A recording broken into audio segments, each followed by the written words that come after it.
Always that same song.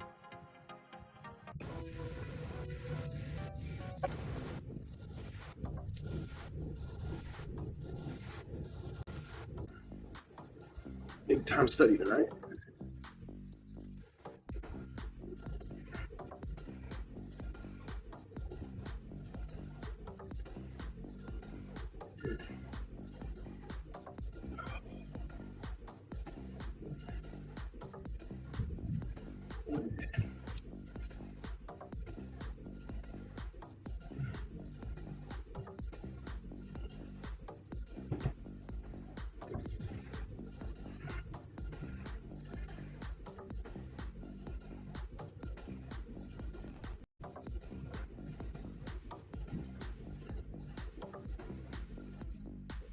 Yeah.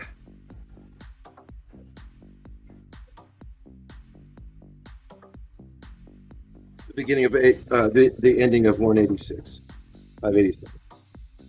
Yeah.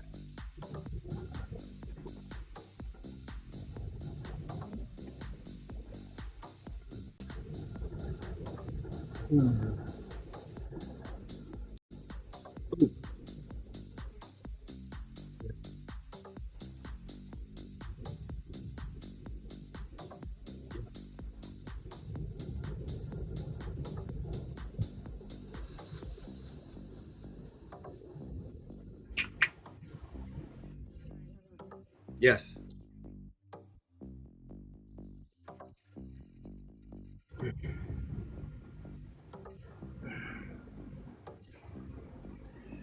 Right.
Yeah, the Dooley doesn't come around no more. Funny.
Oh, no.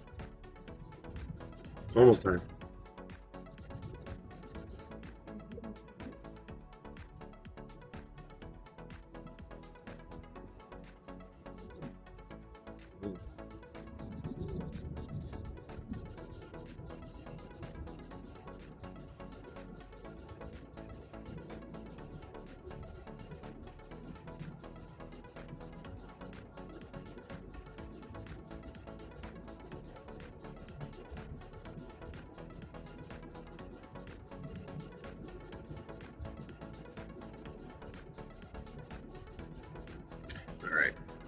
Here we go. We're gonna get started.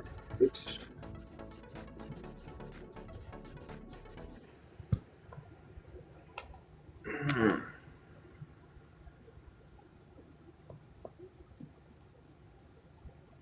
All right, so we're going to start a little bit. We'll start where it says, and again later, as the power of the planters became stronger, the standards representing the carpetbaggers said, "Can there be any remedy under the forms of law?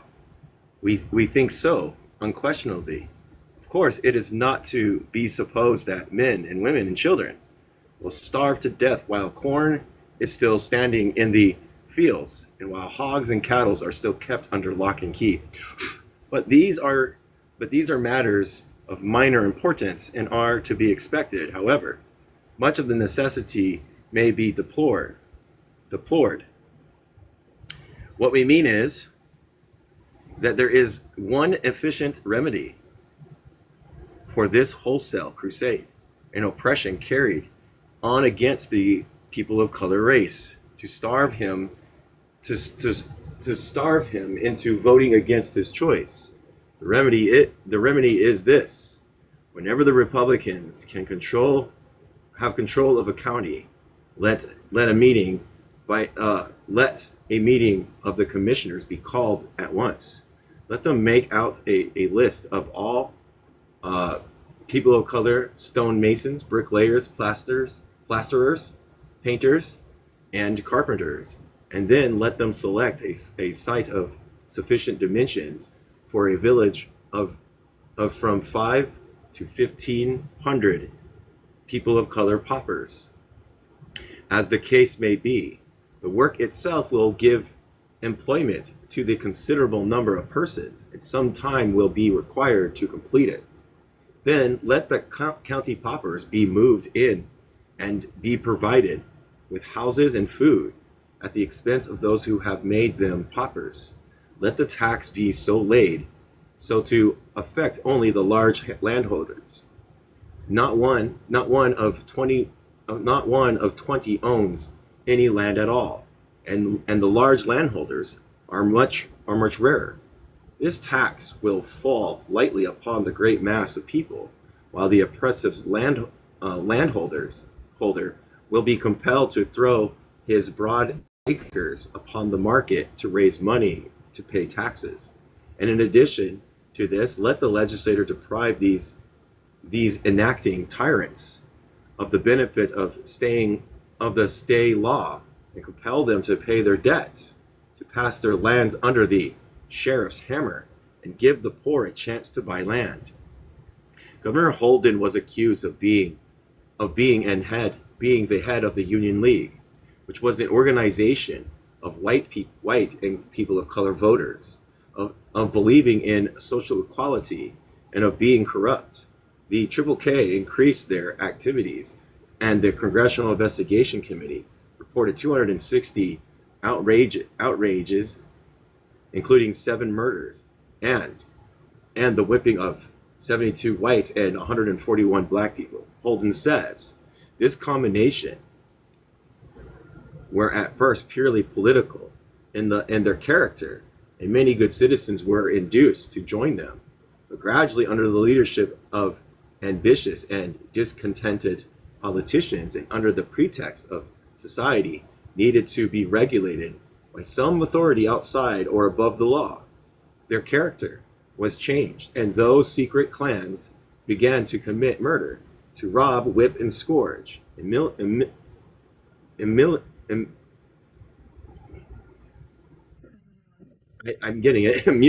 unoffending citizens. They met in secret and discuss in arms and a dress of a certain kind intended to conceal their persons and their horses, and to terrify those whom they menaced or assaulted. They held their camps, and under leaders they decreed judgment against their peaceable fellow citizens. From mere intimidations to scourging, mutilation, and burning of churches, schoolhouses, mills, and in many cases to murder. This organization under different names but cemented by the common people, is believed to have embraced not less than 40,000 voters in North Carolina. Governor Holden said in his proclamation in July 19th, 1870, "For months past there has been maturing of these localities under the guidance of bad and disloyal men, a dangerous secret insurrection. I have invoked public opinion to aid me in suppressing this treason. I've issued proclamations with proclamations of the people of the state to break up these unlawful combinations. I have brought to bear every civil power to restore peace and order, but all in vain. The Constitution and the laws of the United States and of the state are set at naught. The civil courts are no longer a protection to life, liberty, and property. Assassinations and outrage go unpunished, and the civil magistrates are intimidated and are afraid to perform their functions. To the majority of the people of these sections, the approach of night is like an entrance into valley of the shadow of death, and men dare not sleep beneath their roofs at night, but abandoning their wives and little ones, wander in the woods until day."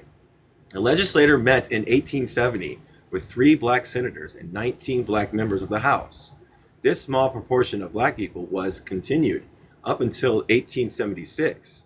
The number of senators remained about the same, but the number of representatives being reduced to 7.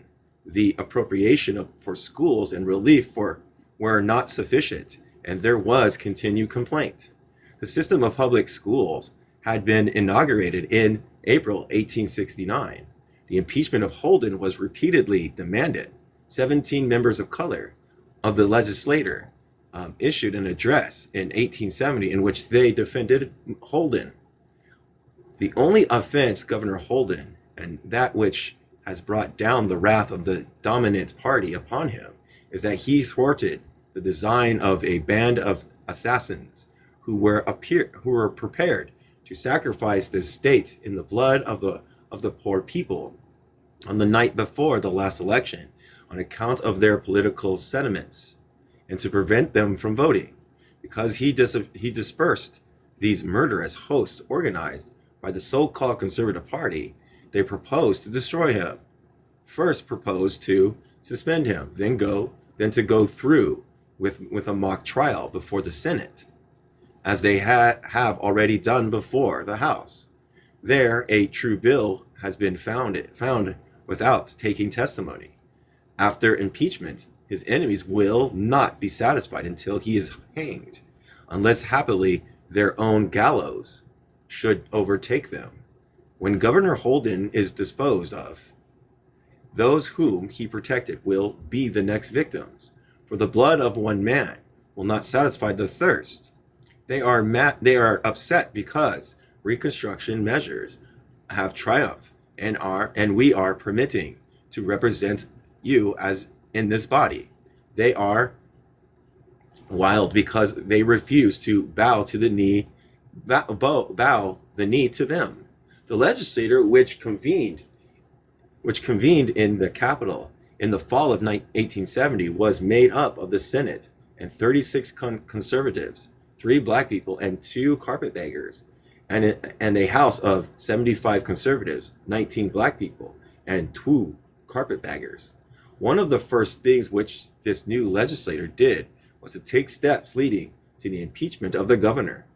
He was accused of being the head of the Union League in North Carolina, of believing in the social and political equality of the 2 races, and of conducting the affairs of the state of North Carolina in the wasteful way. As members of the Union League, it was to be expected that black people would give their full support to the only political organization which made any pretense at wanting them among its members, and which they believed to be the one thing standing between them and their re-enslavement. In the letter to Captain Pride Jones of Hasbro, Holden says, "Every citizen, no matter of what color or how poor or humble, has a right to labor for a living without being molested, to express his political opinion without being hindered, without let or hindrance, and to be absolutely at peace in his own house. But the strategy of North Carolina became increasingly clear: to drive out Northerners who dare to take political leadership of black people, and to unite all whites against black people on the basis of race prejudice and mob law. Thus, under race, quote unquote, they camouflage a dictatorship of the land and capital over black labor and indirectly over white labor. The Albemarle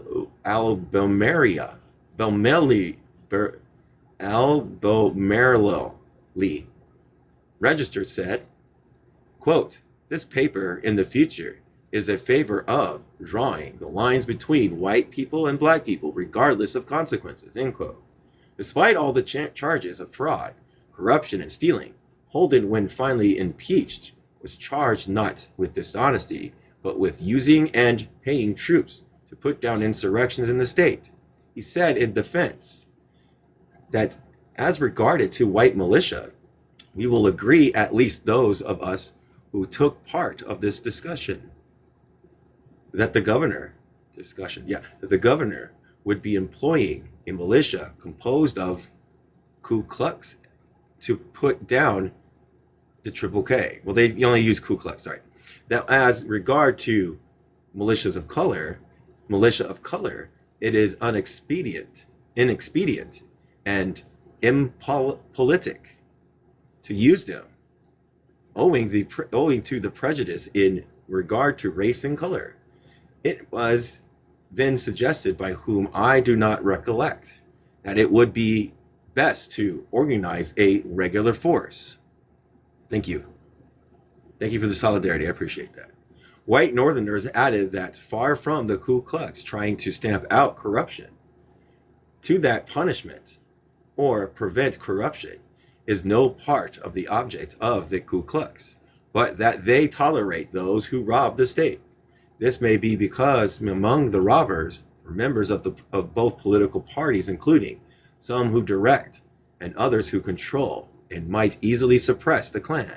And if the Ku Klux were to punish corruption impartially, they would strike men with sympathy with themselves, even their own members. Another reason for this indulgence of political robbery by Ku Klux is that the doings of both tend to the same results: the overthrow of the state government. The one assaults, while the other undermines. In the issuing Constitutional Convention, Torgny, one of the ablest and most honest of the carpetbaggers, defended the carpetbaggers and said that Columbus, the Pilgrim, and even Jesus Christ were carpetbaggers. O'Hara, a black delegate, moved to make the cohabitation of a white person and a black person a felon. This was rejected 59 to 46.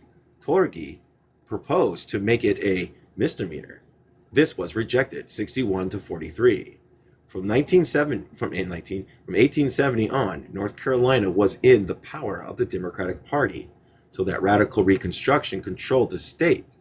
For only 2 years, wages were low during Reconstruction and probably have been under any government. In 1860s, $110 a year was the wages of a man hired out.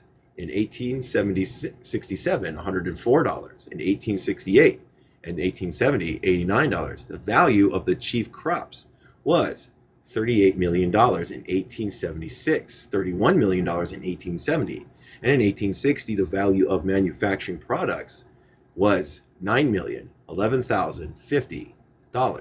In 1870, $19,021,327. Concerning this whole North Carolina struggle, Torgny expressed the truth when he said that democratic method of government were never indigenous. That's not indigenous to Southern soil. In truth, it was never become acclimated there. what was remained from the first and exotic. A few thousands of white people of North Carolina accepted in 1868 simply as the equivalent of the unionism which has always held so dear a place in their hearts. A few hundred Adulamites accept it as an alternative of public bankruptcy, and the Shibboleth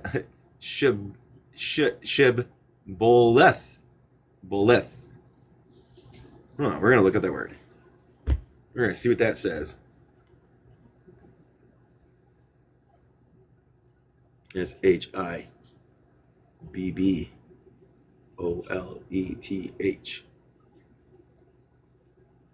And it's a word pronunciation or a custom that distinguishes a particular group of people from outside, often attacking as a test of belonging and identifying someone as a member of specific exclusive groups. Now, come on. There we go. No, still didn't do it. Okay. So it's Shibboleth, of profitable power, and a few scores of earnest natives accepted it with a clear perception of its basic principles and a bona fide belief in their benefits. Yeah, and righteousness. A few hundred carpetbaggers received it as a spontaneous product of their native state and the sentiments for which they fought and bled. The American race is bulk received.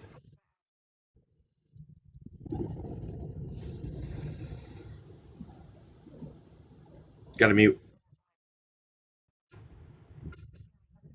I know, I know, I know, I know. The African race in bulk received its incarnation, a sheet anchor of that liberty which they had just tested.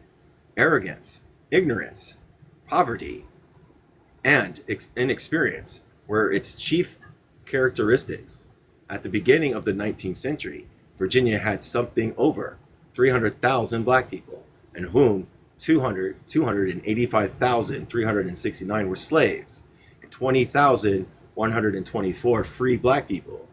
By 1860s, the slaves had increased to 490,865, and the free black people to 50,042.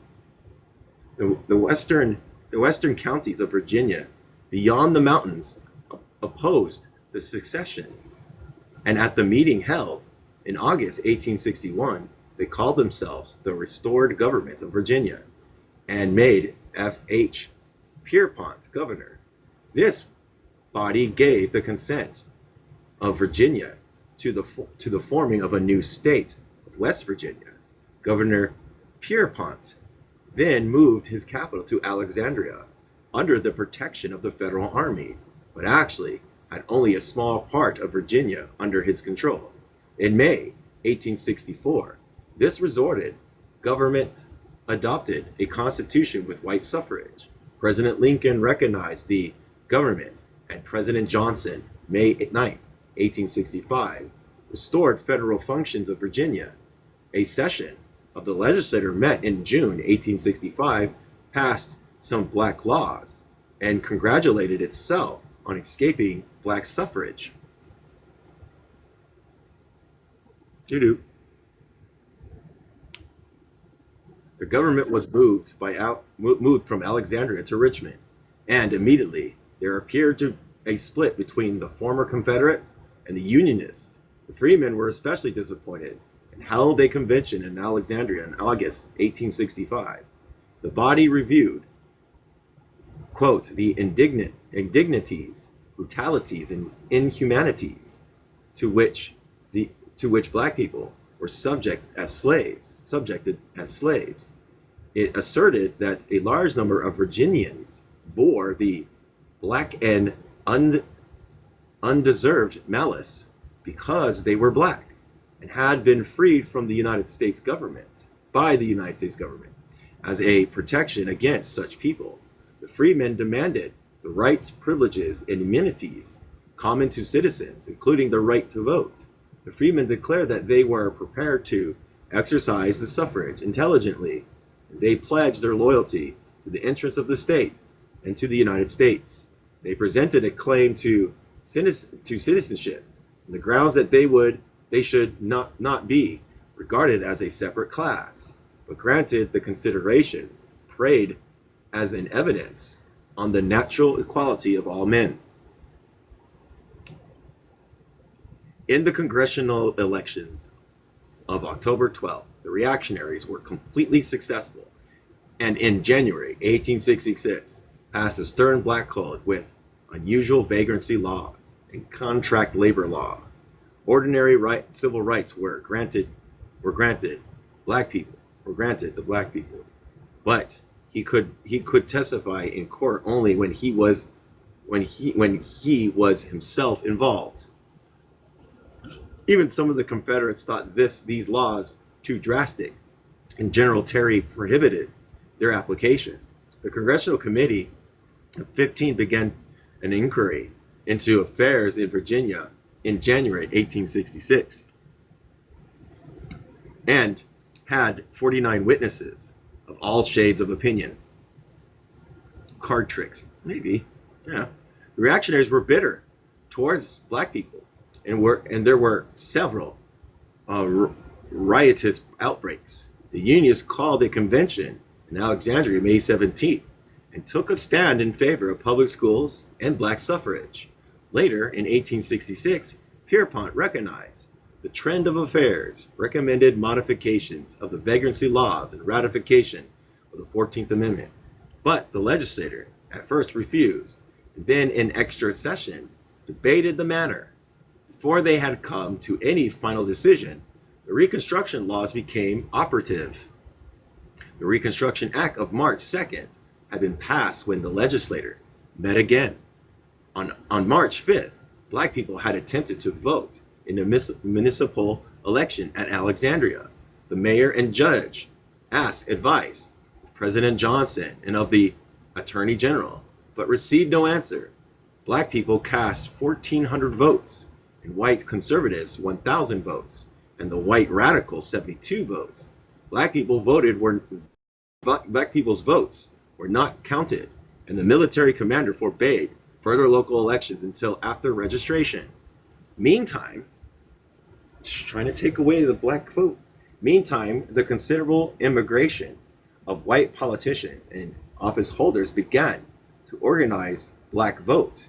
Among those who early took leadership was James W. Honeycutt, a native of South Carolina, who became a radical leader of black people. John C. Underwood became a more moderate leader, and John Minor Botts, a conservative leader. At first, Botts was not in favor of black suffrage. Various Republican papers were established which told black people that they were in danger of being re-enslaved, and they were given to understand that the plantations would be broken up and every free man given a 40-acre farm. The reactionaries were strongly against black suffrage. They wanted black people neither to vote nor hold office, but would grant him some civil and economic rights. They nevertheless insisted that black people cooperate with their former masters. There was a great deal of sickness, poverty, and death among black people at this time, and some crime. There was also much philanthropic effort, fraternal and insurance society attempt at theatrical expositions, and some intermarriage between the races. Black churches and schools were built and burned. The riot took place in Alexandria on Christmas Day, 1865, in which 2 whites were injured and 14 black people were killed. Yet, White Law Reed said, black people, quote, were everywhere found quite respectful and peaceable. They were the only class at work, and in perhaps most respects, their outward conduct was that of excellent citizens. With regards to the deportment, the Alexandria Gazette expressed a consensus of, of opinion that, quote, the black people generally behaved themselves respectfully towards the whites, end quote. The economic oppression of black people led during 1865 to 1876 to considerable migration. Perhaps as many as 200,000 left the state, and there were attempts to organize unions and strikes for higher wages, particularly in the tobacco factories. In Richmond, there was a stevedores strike and another strike on the Richmond and Danville Railroad. In 1875, a state convention of black people assembled, which organized the Laboring Men's Mechanic Union Association to protect black labor. The superintendent of public instruction, in his first report for 1871, said, the more striking evidence of thrift are, of course, given by comparatively a small proportion of the race, and the general willingness to labor which exists among them is to be partly accounted for by the habit having been formed in slavery. But in the past history, the race in America, there have always been examples of black people, shrewdness and enterprise in every neighborhood, with the very limited opportunities which a slave had to get for getting money. It is astonishing how many of them brought themselves and their family in order to enjoy freedom, and how common it was for them to gain money for themselves by extra work, by little manufacturers and other honest means. And it is not to be forgotten that during the late war, black people of Richmond contributed thousands of dollars to sustain the Confederacy, and many stood the test of the battlefield on both sides. In 1868, black people of Richmond organized the Virginia Home Building Fund and Loan Association, and in 1875 there was a Land and Financial Association chartered by the legislature to purchase land in small parcels for black people. It is estimated that during the late 60s, 1860s, and the early 70s, 1870s, Virginian black people bought between 80,000 to 100,000 acres of land, and there were many individuals who owned considerable quantities. Schools were started at Hampton and Norfolk, and were greatly extended by a Freedmen's Bureau. Two political factions now appeared, one consisting of the planters and a few black people, and the other of the liberals, black people and northerners and native whites. Honeycutt became a radical champion. At the Emancipation Day celebration held in Richmond, 1867, Honeycutt spoke. We urge black people to register in order to vote in the fall election. There, where they were organized, he said that they should elect, quote, a loyal governor and a loyal congressman. Black people were advised not to support white men who had opposed their liberty. Union men also should be tested. Those refusing to sit in the Constitutional Convention with black people should not be supported for office. Black people who voted for rebels invited the perpetuity. Did I get that one right? Of the whipping post, the chain gang, and the vagrant laws. Honeycutt regarded with suspicion the praise of black people emanating from journals from which formerly abused and ridiculed them. He counseled unity of action among black people and expressed the hope that whites and black people might live together in harmony. A Republican state convention was held April 10th, 1867. Some of black people were intelligent looking men and neatly attired, quote unquote. There were 110 delegates, including 160 black people. Black people took an active part in the convention. Many wanted land confiscation and distribution, but some opposed it. Field cooks, black people of Richmond, especially warned the black people against any ill-advised measures, approving confiscation. The resolution thanked Congress, advocated public schools and universal suffrage, and made special efforts to attract the white laboring class. Honeycutt denied that he had given black people advice detrimental to whites. He asserted that black people were the bone and sinew of the land, but the pay they received was inadequate. This was an imposition that should not be permitted to continue. We oppose a white landed aristocracy. He opposed justice to black people in the courts. Whites, he said, were not executed for murdering, but black people were hanged for killing whites. Honeycutt opposed this restitution of the state to native whites' controls. He asserted that Pierpont was a political disloyalist and should not be trusted. He flayed the legislature, stated that its sentiments was attested in the passage of the vagrant laws, gallying alike to poor whites and black people. Summing up his contentions, Honeycutt stated that he did not desire to place black people above whites, but he believed that whites and black people should be accorded exactly equal rights. The ascendancy of Honeycutt was feared in the North. The New York Tribune spoke against it, and Senator Wilson of Massachusetts was sent to Virginia to counteract him. On the other hand, the planters began to threaten economic proscriptions against black people if they did not work and vote with native whites. But cooperation was made difficult by black agitation for civil rights on the streetcars and on juries, which incest the reactionary. The freemen arranged a political meeting at Alameda Courthouse, where prominent whites and black people spoke. Consequently, the Republicans became more and more divided. Moderate Republicans tried to organize and leave out the Honeycutt faction.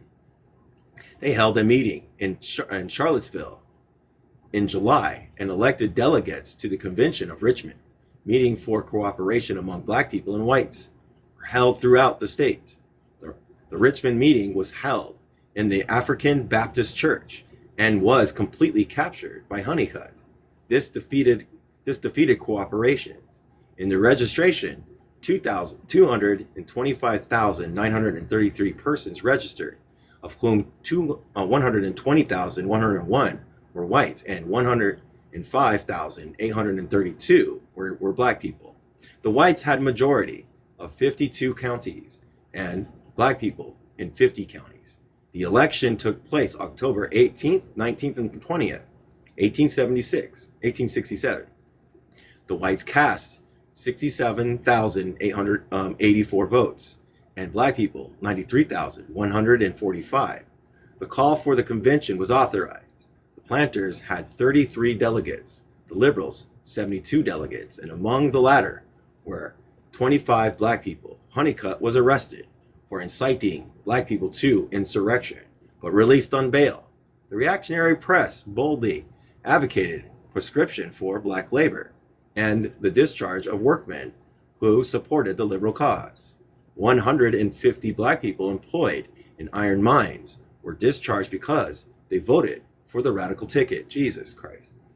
Lewis Lindsay said to this that, quote, before any of his children should suffer for food, and the streets of Richmond should run knee deep in blood. And he thanked God that black people had learned to use gun, pistols, and ramrods. Commenting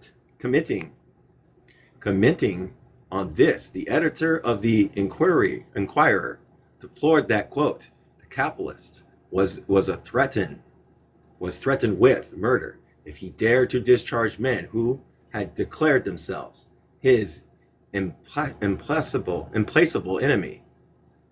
He is to house, feed, and cherish the black viper who meet in midnight conclaves, and not content with heaping foul epithets upon him, conspiring to defraud him of his property, undaunted by the presence of the military. Black people openly avowed sentiments which deserved death upon the gallows. The Petersburg Index asserted black people are the least men who should complain if their white employers were to discharge them and simply their places with white men, end quote. The Lynchburg Virginian said, the white natives, should concert measures without delay to fill the state with white laborers from the north and from Europe. They must crowd the black people out. They must rid the state of the element that will hinder its prosperity, an element that, under the influence of base white demagogues themselves without property, would tax the property of others to relieve themselves of obligation to education, their children, and care for their paupers. A white man's convention was held in Richmond, November 11th, it appealed to the North not to permit the, quote, disgrace of black suffrage to be inflicted upon the state, and urged the organization of the party to bring the state under white man's government. The Constitutional Convention, with 105 members, met in Richmond, December 3rd, 1867. There were 35 reactionaries and 65 liberals, and five doubtful. Among the liberals were 25 black people. The native press ridiculed the convention, calling it the Convention of Kangaroos and the Black Crook Convention. The convention began work in January and first took up a Bill of Rights with the statement of the natural equality of men. When the first section was was brought up. Oh my God, you scared me. Whew. Was brought up for discussion on January 6, 1868. James W.D. Bland, person of color, moved that it, in place of the word men in the clause, that all men are by nature equal, free, and independent, as reported from the committee, be substituted the words mankind, respective of race or color. Mr. Bland said, when I recollect that the word men, as written in this first section, has been construed to mean white men only in Virginia, and as the word mankind makes in all the men, women, and children on earth, I propose that as a amendment, as men upon this earth are of different races and colors, and as we are here to propose a Bill of Rights for the people of Virginia, which will make no distinction, I think it right and proper that we should state distinctly that we mean by mankind and what we mean by men. Mr. Bain, another black person, replied, I raise a state empathetically that when I was elected to the convention, I pledged the good people of my section that I should endeavor to aid in making a constitution that should not have the word black or white anywhere in it. I told them that I wanted a constitution which our children 15 years hence might read and not see slavery, even as a shadow, remaining in it.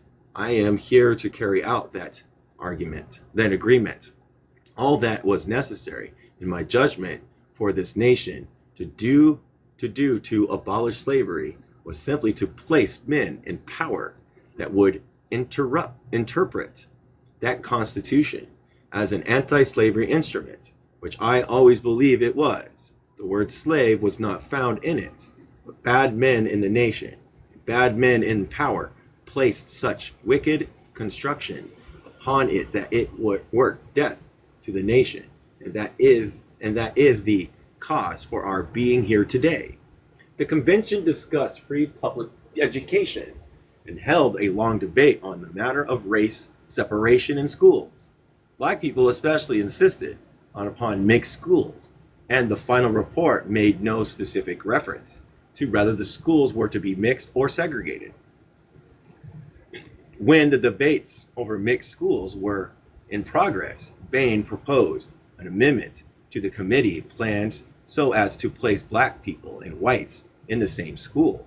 The amendment failed to get the support of enough radicals to adopt in spite of the efforts on the parts of black delegates and the threats of Baines, Lindsay, Hodges, and others that if it were not supported by the white radicals, and black people would withdraw from the Republican Party. The suffrage was a paramount question. The liberals stood for universal suffrage, while the reactionaries declared that government was the prerogative of white men. Finally, the enfranchisement of all males 20 years of age was adopted. Mr. Bain said, "Does the gentleman mean that black men are not to have any rights in this country? Does it mean to set us free today and in 50 or 60 years to come, then to give us the right of suffrage? I want it distinctly understood that the old slaveholders coach moves too slow for us. They designed to enslave black people again, if they can. They designed to make him a slave by cutting him off from all opportunities for labor, by starving and oppressing him. Set black people free now and let him remain here. No, that is too much for him. He will enjoy it too much. 100 years to come will be time enough for him to have these rights. In order to carry out their ideas and design, they have commenced, just like they did with succession. There are preachings, the danger of the war of race in his hall. They are preaching in Congress, in the cities, and over the country, in the streets, and on the seas, on the steamboats, in the cars, in the taverns, and everywhere. This war of race is being preached up constantly, but nobody preaches it up but that side of the house, which hates the Republican Party and hates the federal government. Lewis Lindsay, a black person, said, "We want to give to the poor classes in this state, black people and whites, every right to which they are entitled, and we will go home satisfied. I want this black race to have every right that is conferred upon every other man." Mr. Bain said. In one breath, he tells the convention that his boon is given to us by the blessed providence of God, and in the next, he says that the northern fanatics have clothed us with these rights. If the northern fanatics are the means with which God wishes to confer upon us these rights, I will take the rights, whether they or the devil brought them to us. I know that we have them. There is no power on earth or in hell that can deprive a black man of his rights to vote. The economic problem appears in many guises. The resolution was introduced, resolved that the Committee of Lamentation and Guarantees, when appointed to be entrusted to consider the report and property and improperty of incorporating in the purpose Constitution a provision clothing the General Assembly with power to declare and punish as a misdemeanor the discharge of any persons employed as a laborer on the account of his political opinions. Mr. Burns said, "I claim to be an arrogant and ignorant man, not wholly acquainted with this kind of work. I give this convention notice, unless they settle the question mentioned at this time, and in the commencement of the session, we arrogant men will settle it ourselves, and to satisfy them ourselves. If we are to be bound and obligated at this time, let us know it. Mr. Mary, white person, asked, why is it that the cry is coming from the men of color, actually now taking the form of a petition to Congress that they cannot get employment because the white people hustled them out of it? Mr. Bain answered, will the gentleman allow me to answer this question? People of color will not work because the employers do not pay them. $6 a month will not pay a man and feed and clothe his wife and his children. Former Confederates were disenfranchised by the test oath and for participations in the rebellion as officers. The Constitution was adopted by a vote of 51 to 36. Only one black voter voting against it. Only one black person voted against it.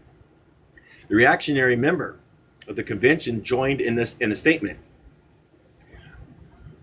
I keep burping. For nearly 5 months, we have patiently sat in this convention, listening to the I'm gonna look up this word. Economics.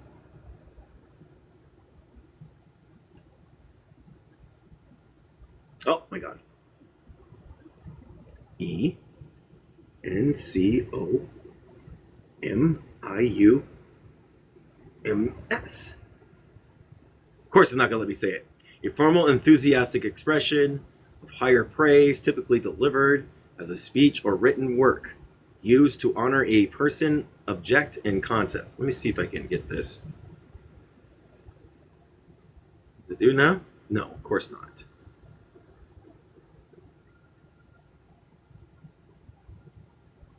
There we go. Oop, now it's down low. Encomium. Encomiums upon the black race to wholesale denunciation against the whites of the South, to proposition and speeches leveled against property, and address to the cupidity of the enfranchised slaves suddenly invested with the controlling power of the state. It was the subject of remark among us during the progress of the convention. Said they that black people grew more and more impracticable. The reported debates of the convention will show how active they gradually became in the proceedings of the body. This constitution was especially opposed because the test oath went further than congressional legislation. It also provided for the recognition of counties which interfered with the rule of certain families who had dominated various county governments. Income tax were opposed on incomes over $600, a poll tax on all males, and a homestead exemption. Civil and political rights were guaranteed, and a system of free public schools. Voting on this constitution was postponed by the military commander, General G.M. Schofield, who was hostile to it and refused to let money for the election to be taken from the state treasury. The election, therefore, could not be held unless Congress made a special appropriation. Political parties, nevertheless, began to prepare for the election of the Republicans nominated H. Wells over Honeycutt. The Conservative Party condemned the abominable Constitution and nominated Withers, a Confederate colonel. Withers pledged himself to fight against black suffrage and said, quote, I appear before you as a standard bearer of the white man's party. I do not ask the support of black people, nor do I expect it, for I consider them unfit to exercise the right of suffrage. End quote. In the meantime, the Republicans appealed to Congress, and the House of Representatives passed a bill to hold the election in August 1868, and then afterwards another bill to hold it in May 1869. but the Senate would not assent. Meantime, more moderate men in Virginia proposed that black suffrage be accepted, but that the new Constitution be rejected. This led to a convention in December in Richmond, which stated that while it did not believe that in black suffrage, it would accept it. A commitment went to Washington, and also a Republican Party committee was sent. They appeared before the Committee of 15. Finally, the Republicans held a new convention. All these conventions, convention. When they don't like something, they hold a convention. New conventions against nominating Wells, but with him as lieutenant governor. The black person, Dr. J.D. Harris. This convention split, and the seceders nominated a white man, Walker, for governor. President Grant ordered an election to be held on July 6, 1869, with a separate vote as to the test oath and disenfranchisement of Confederates. The reactionary supported Walker, and the issuing campaign turned entirely on black people. Walker was elected, and whites casted 125,114 votes, and black people 97,201 votes. Harris was defeated by a vote of 99,600 to 120,068 for his white proponents. The disenfranchisement and test of oath clauses were rejected, but the Constitution was ratified. Among the white people, there were great rejoicing over the results. The Petersburg Index said Virginia was accepted. Restoration was rebuked. Proscription was vindicated. Her right to a voice in the control of her affairs, and by a vote unprecedentedly large, placed at the head of the government the ticket of peace and equality. End quote. The Danville Register said, quote, "Let us all now go to work, white and people of color, looking forward, hopefully, to a just and liberal system of legislation and an impartial administration for the protection of all alike." The Lynchburg Virginian said, "The deluded black people have been taught a lesson which will bring them to their senses, and we shall have no more trouble with them." End quote. The Norfolk Journal rejoiced that Virginia was, quote, redeemed, regenerated, and enthralled. People of color conservative Republicans group sought to encourage the depressed black people and appeal to the whites not to take economic revenge upon black people and drive them away from their jobs because they had voted in accordance with their convictions. October 5th, the General Assembly came together and ratified the 14th Amendment, but the liberal Republicans continued dissatisfied and declared that the election held in July resulted in a Confederate triumph and was achieved by artifice, intimidation, and fraud. They tried to keep the federal government from admitting the state, but Grant recommended its omissions, and Virginia was restored February 8th, 1870. The new Constitution was on the whole an excellent instrument. Taylor says that it gave Virginia the only democratic instrument of government it has ever had. In spite of some of its cumbrous provisions and its imperfect machinery, the Underwood Constitution was as far ahead of the old regime and that of the present Virginia caste system, as a modern steamship is of an indigenous canoe. Such a innovation, of course, struck the reactionaries as a disaster, destructive of all that the gods have ordained as equitable and just. The Englishman of 1870 said of the legislator, quote, "I counted among the delegates," he said, 3 or 4 men of color, one of whom was a pure black person, very well attired, and displayed not more jewelry than a gentleman might wear, while another, who seemed to have some white blood in his veins, was a white masculine looking person, both physically and mentally.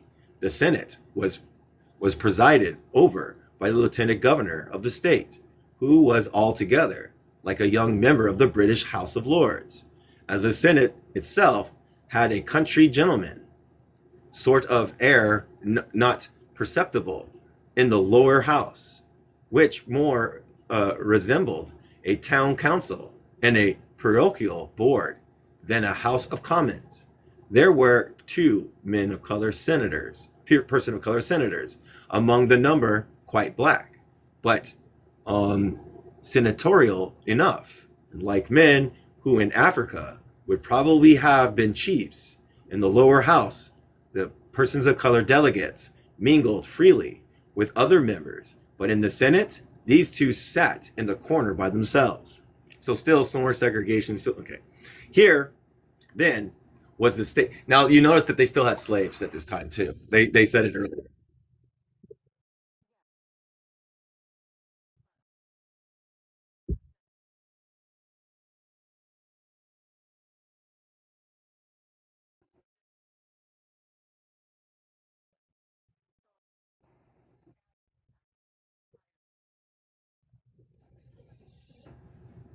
Here, then, was the state in which black people never had control. And nevertheless, its chief difficulties under white control was the progressive piling, piling up of enormous debt, which in January 1872 amounted to $43,690,542. Nothing illustrates better than this, the fact that there was no necessary connections between debt and black control. The subsequent history of Virginia for more years was the question of paying a repudiating repudiating this debt. Meantime, generally, black people were disenfranchised by continued economic pressures, by appeals from their white friends, and connections by force and fraud. Arkansas had 12,597 whites and only 1,676 black people in 1820. In 1860, it had 324,143 whites and 111,259 black people. There was a brief military rule in Arkansas under John X. Phelps in 1862, following by a year of civil war in 1863. Then came 4 years of civil state government under Governor Murphy, 1864 to 1867. In 1867, the civil government was subordinate to the military regime under Brigadier General of the United States Army. Then came the Republican government under Powell Clayton, 1868 to 1871. The fourth additional years of Republican rule, after which came the revolution in which the Republicans were driven from power by the local Democrats, assisted by Republican influencers at Washington. At the outbreak of the Civil War, black people resided mainly in the lowlands, where most of the plantations were located. During the war, the slaves remained with their masters until the federal military operations of 1863 took place in sections containing the largest number of black people. All the territory along the White River, from Pea Ridge to Helena and westward to Little Rock, came under federal control. And the southeastern counties and lower Arkansas also were captured. Black people in this section then began to enter the federal lines in large numbers. A group of Union sympathizers determined to recognize the state and sought Lincoln's cooperation. He cautiously gave it under his military power, but the group went ahead boldly, held a convention in January 1864, adopted the Constitution, and elected Isaac Murphy governor. 2 senators were sent to Washington by Congress, called a halt on this summary action, and would not admit them. In 1866, the returned Confederate practically took charge of the Murphy government and sent the commission to Washington to confirm to confer concerning the conditions of the state. The most important change in the Constitution during this time was the abolition of slavery and the prohibition of indentured and any black person except as an apprentice. Some of the leaders preferred permanent despotism to restoration under black suffrage. General Albert Pike said black suffrage would make, quote, a hell on earth, and hideous, horrid pandemonium filled with all the devils of vice, crimes, pauperism, corruptions, violence, political debauchery, social anarchy. Jesus Christ, end quote. Meantime, that's so racist. Meantime, the Congressional Reconstruction was begun. Register began in May 1867, but progressed slowly. A few whites told the black registration was for the purpose of enrolling them for taxes, but the Freedmen's Bureau sent out agents to instruct them in the purpose of voting. The total number of registered voters in Arkansas was 66,805. 41,134 voted at the election, and of these, 27,756 voted for the 13,558 against holding the Constitutional Convention. Upon these figures, General Ord announced the name of delegates elected to the convention. The Arkansas Constitutional Convention convened January 7th, 1868, in the city of Little Rock, and adjourned February 14th, 1868. There were 8 black delegates to the convention: J.W. Manson, Richard Samuels, William Murphy, Monroe Hawkins, William Gray, James T. White, Henry Rancor, and Thomas P. Johnson. Hempstead County had 1 black person out of 4 delegates. Jefferson, 1 out of 4. Lafayette, 1 out of 2. Phillips and Pulaski each had 2 out of 4. Of the black delegates, 1 was a postmaster, 2 were farmers, 4 ministers, and 1 a planter. Cypriot, leader of the white conservatives, proposed in the convention of 1868 the adoption of the Constitution of 1864. Cypriot claimed to be a friend of black people. He had been in a Freedmen's Bureau agent for a while and quote, had always been desirous of the advancing the interests of the unfortunate race. He knew black people in all his attributes, and that their people were now being misled. He appealed to black members and in the present. Mr. Brooks White interrupted to raise to the point of order. It was disrespectful to the style of gentlemen of the convention black people. Mr. Gray, person of color of Phillips County, said he took no objection to the abolition. His race was closely allied to the race which built the great pyramids of Egypt, where slept the remains of those whose learning had taught Solon and Lycurgus to frame the system of their laws, and to whom the present ages were indebted for the hints of art and knowledge. Mr. Cypriot White said he was glad that the rebellion had been crushed. He was glad that black people was free.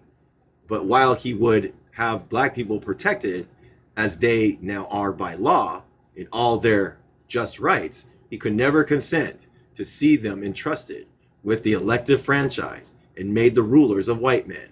Mr. Gray Phillips replied, I must confess my surprise at the action of the gentleman from White County, Mr. Cypriot. I am here as a representative of the portion of the citizens of Arkansas whose rights are not secured by the ordinance offered by the gentleman from White. Men, sir, who have stood by the government and the old flag in times of trouble, when the Republic trembled with the thought of civil war, from the centers of circumference, from base to cope. From this, the other consideration, we are here not to ask charity at the hands of this honorable body, but to receive at the hands of the people of Arkansas in the conventions assembled an apportionment of our rights as assigned by the Reconstruction Act of Congress. I am here, sir, to see those rights of citizenship engrafted upon the organic law of the state. The gentleman from White does not seem to recognize the fact that the present Constitution is not in accordance with the Constitution of the United States, guaranteeing to each state a republican form of government. The gentleman from White said that black people cannot become a citizen. The fact is patent that we have exercised the right of citizenship under the Constitution in all the states except South Carolina, and that we voted for that time-honored instrument, the federal Constitution, by voting for the men that ratified it. Before the Revolution, all native-born free persons from British subjects, and hence citizens, as the British government did not base allegiances or citizenship on color or complexion. Hence, we passed from British subjects to American subjects without changing our relative status as to citizenship. This, I think, dispose of the assertion that we cannot be citizens under the Constitution. But, sir, I claim that it is not only on constitutional ground, according to the ruling and distinguished American jurists, but ours by right of purchase on the numerous battlefields of our country. It is ours because from the Revolution down and through the rebellion, we have stood unswaveringly by our country and the flag. We have fought for liberty, that liberty cannot be secured to us without the right of suffrage. The government owes the debt, acknowledges it, and apportion it out among several states. We are here, sir, to receive the amount due to us from the state of Arkansas. The troubles now of the country are the results of the bad exercises of the elected franchise by unintelligent whites and poor whites of the South. I could duplicate every black person who cannot read and write, whose name is on the list of registered voters, with a white man equally as arrogant, as ignorant. James T. White, a man of color, spoke on the social equality. I cannot think that the extension of the right of suffrage to men of color would be construed as opening the parlors of white people to forcible entrance of men of color, but on the contrary, their virtue and pride of race will be sufficient safeguard to prevent them from anything like social intercourse. Who is to blame for the present state of affairs? When I look around, I see the innumerable company of biracial people. They use the M word. Not one of them the hair of white women. This is satisfactory evidence of the virtue of white women. And in the late bloody war, these gentlemen left their wives and daughters in the care of men of color for 4 years. And I deify the gentlemen to cite me a single instance where they have failed to live up to their integrity. Gentlemen, the shoe pinches on the other foot. The white men of the South have been for years indulging in illicit intercourse with women of color. And in the dark days of slavery, this intercourse was largely forced upon the innocent victims. And I think the time has come when such the course should end. Mr. William Murphy, a man of color, said on February 10th, when the late war resulted in the issuing of the Emancipation Proclamation by Abraham Lincoln, 4 million of our enslaved brethren were called to aid the establishment of this union of loyalty. For people of color, troops have proved their loyalty. They protected the Union flag. So they stood, and white gentlemen have been compelled to surrender the sword at the same time that they will raise here, under the same flag, after they have dropped their swords and their bayonets and seek to limit our privileges. I would never have spoken but to this to say this to the men that have been our masters, men who have brought to every condition they are now in, and have not only fed them, but have clothed them. I've tied their shoes, and finally have fought until they are obliged to surrender. Yet now that they have surrendered, they say we have no rights. Has not the man who has conquered upon the battlefield gained any rights? Have we gained none of the sacrifices of our brethren?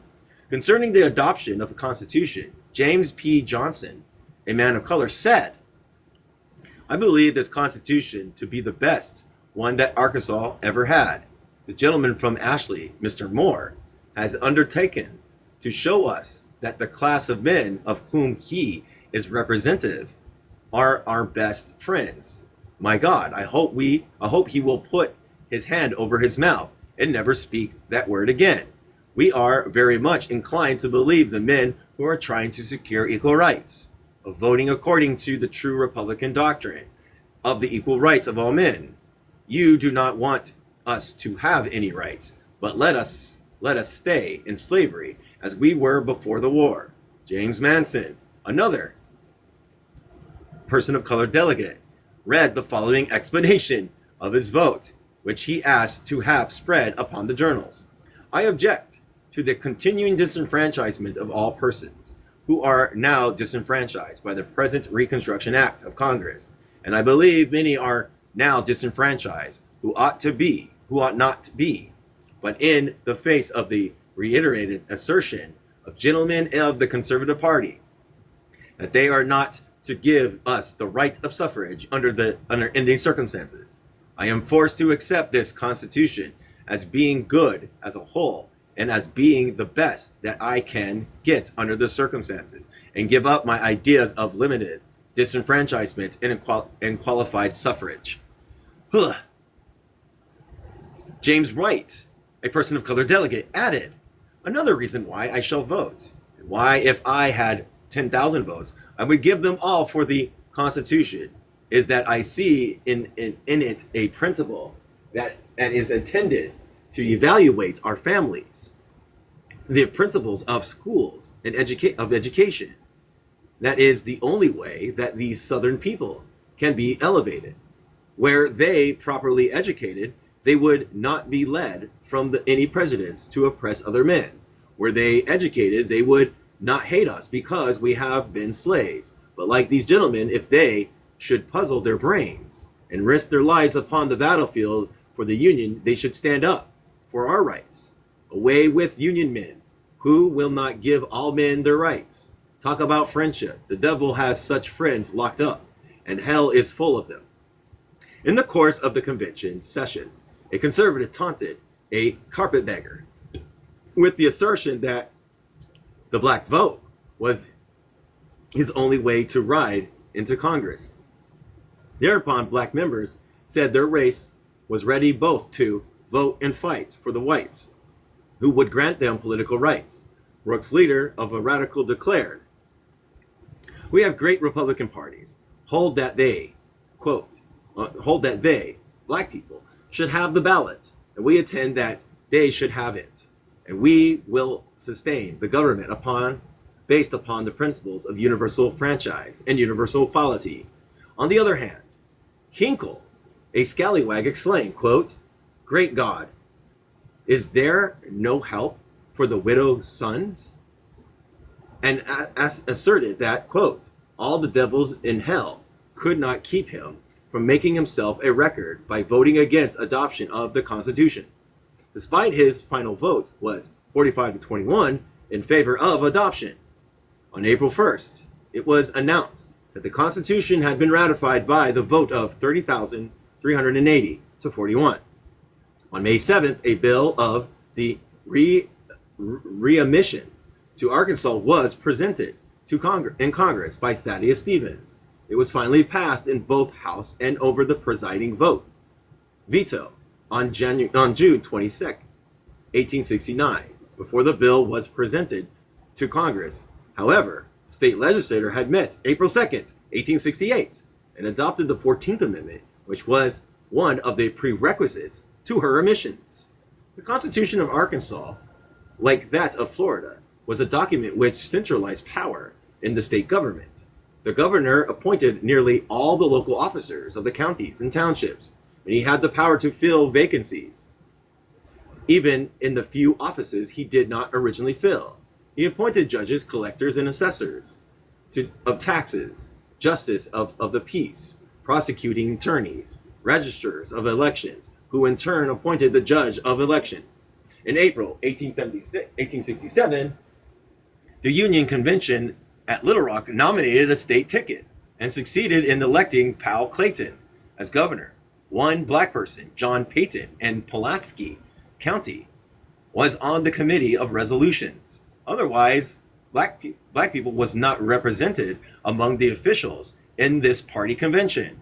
During 1868 and 1873, Clayton ruled Arkansas with an iron hand, while the Ku Klux Klan practically carried on civil war. In 1869, an anti-Ku Klux Klan law was great severity was passed, which prevented all secret political organizations and declaring their members public enemies. Even the possession of the Triple K costume was a criminal offense. The law was sternly enforced, and the Klan disbanded after a season of martial law. In February 1873, a severe civil rights law was passed, which compelled hotels and places of public amusement to admit people of color and ensure them equal school facilities and separate schools. Fine of $200 to $1,000 or imprisonment for 3 to 12 months were provided. Officers of the law may be prosecuted for failure to enforce it. The prosecuting attorneys, sheriffs, coroners, justices, and the peace, and even constables are institute proceedings, are obliged to do so many. Many of these officers throughout the state, men of color, are men of color. As was told, there had been but a single case under this act in which the saloon keeper was fined $25. I noticed that some drinking saloons had 2 bars, one for each color. But I also saw that several cases, black and white, men drinking together. And black people have shown no disposition to making the law offensive. The rulers of the state constituted a close ring which had no black members, but its power depended on the controlling of the black vote and on the disenfranchisement of about 20,000 of the former Confederates, whose disenfranchised were given the right to vote by a constitutional amendment in 1872. In April 1874, a civil war broke out in Arkansas between Baxter, the regular Republican, and Brooks, a reformed Republican. Each claimed to be governor. Baxter was recognized by the legislature, but Brooks took possession of the state buildings by force. They appealed to the President Grant. Grant refused to take part of the federal forces, preventing the two parties from fighting. Grant finally recognized Baxter as governor because the legislature had and ordered the Brooks forces to disperse. A constitutional convention was held which cut down the length of the governor's term in his power. Brooks was allied himself with the Democrats and declared that the constitutional convention had not been called according to law, and was the result of conspiracy. The Democratic convention nominated Garland. The Republican convention, not recognizing the election was lawful, made no nomination. Garland was therefore elected. Grant came to the conclusion that the Constitutional Convention was illegal and that Brooks was still governor. But Congress declared against federal interference.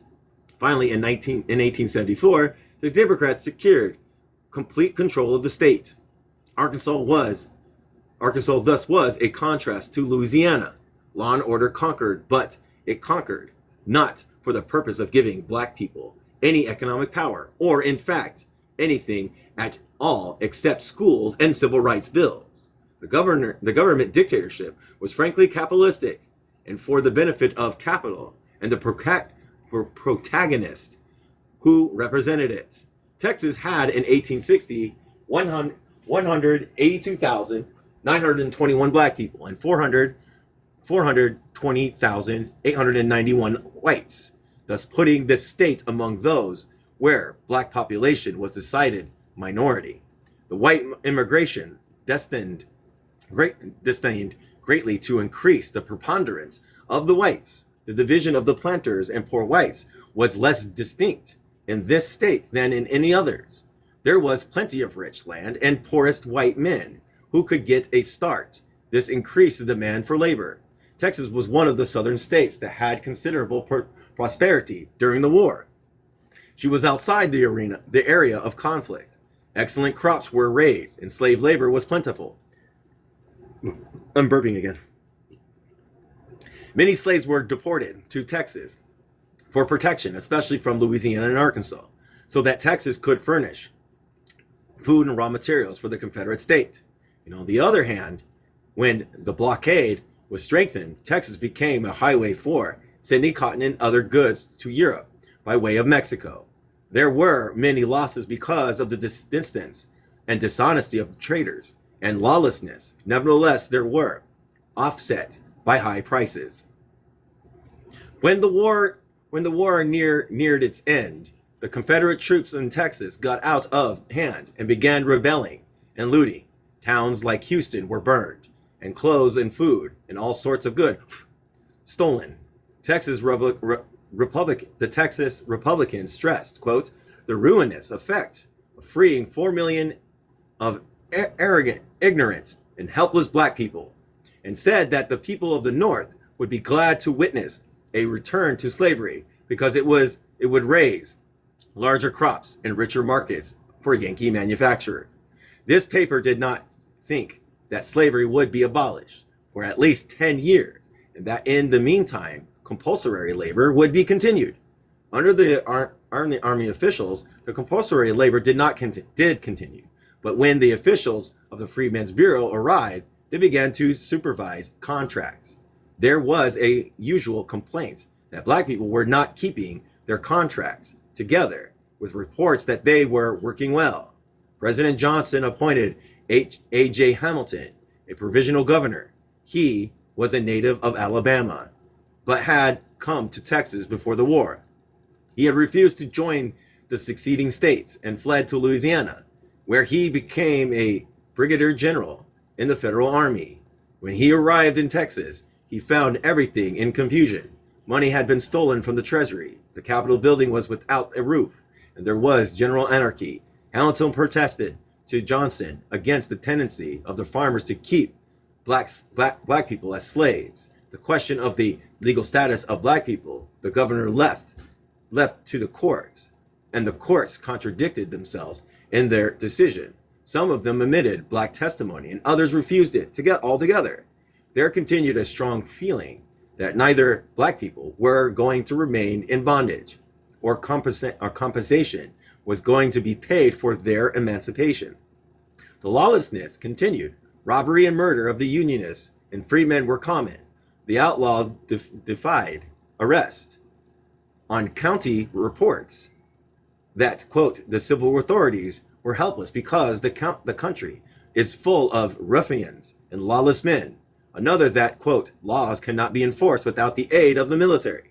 The Inspector General of the Staff of General Howard declared early in 1866 that Texas was in the worst condition of any state that he had visited, that almost the whole population was hostile and free in feeling the actions of the United States, that there was a mere semblance of government, and that the whites and black people were everywhere arrogant, ignorant, lawless, and starving. All right, hold on a second. Remember 608. I'm gonna go ahead.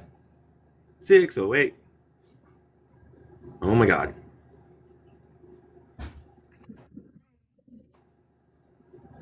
Oh my God. 608. Yeah, it's too far. Like I'm already on page 621. 608.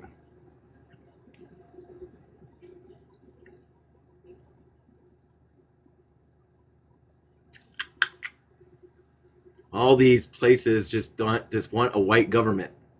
They don't want black people to be a part of anything. All right. So 608. I think the Assistant Commissioner for Texas and Freedmen Bureau. We might stop here. What do you think?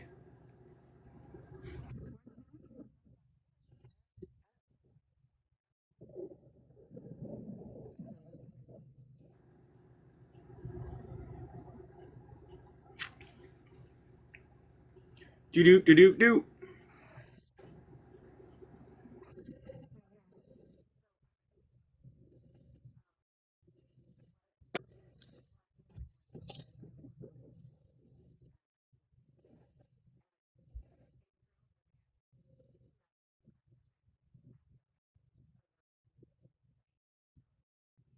Yeah.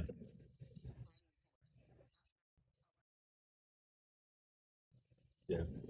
Some Northerners too, and then like some black people did fall in line with some of these people for power too, but that was very far in between. But still, and like the fact that they didn't want black people at all to hold any leadership, and it's still displacement. Like, we'll let black people be part of it, but they won't hold any power. We'll just put them into like lower ranks and stuff like that. You know what I mean? And hardly any in the higher ranks in the government. So this government is just proving more and more again. And like there's still slaves. There's still slaves happening. So like not really everybody's free. So it's just, the whole Reconstruction thing is just it's a mess. And it's just making the committees after committees after committees. Something doesn't pass, we'll make a legislator. If something doesn't pass, we'll do this. If something doesn't pass, we'll do this. Well, we have a good bill here, so let's see if it passes. No, we won't pass this part of the bill, but we'll pass this part of it. It's just all in shambles, and it's just all just fucking just not conducive to what everybody's saying. You know what I mean?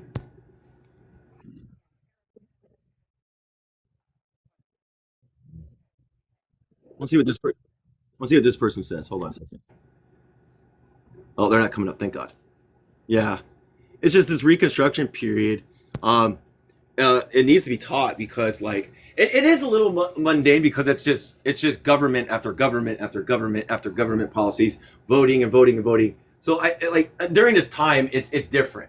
It's absolutely different. But like our time now, like this book would be not according to like voting rights and like voting doesn't work. It never has, and you can see here it's not really working too well here too. Even if they get their rights to suffrage, they still don't get full faculties of it. They don't get full like power of it. They're still limited. They're still limited by like black codes, by education. Like you have to have education, you have to have property, you have to have this. But there were some planters that were black people, but they still, even when they voted, were still disenfranchised through their vote because they revoted it. They said, "Oh, it's all corrupt." Like the minute that like black people got any upper hands, they're like, "It's corrupt," and boom, it got abolished. It got taken out. You know. So it's frustrating. It's a little frustrating. So. But do you have anything else before I close it? We'll talk to you all later. How many people? Only two.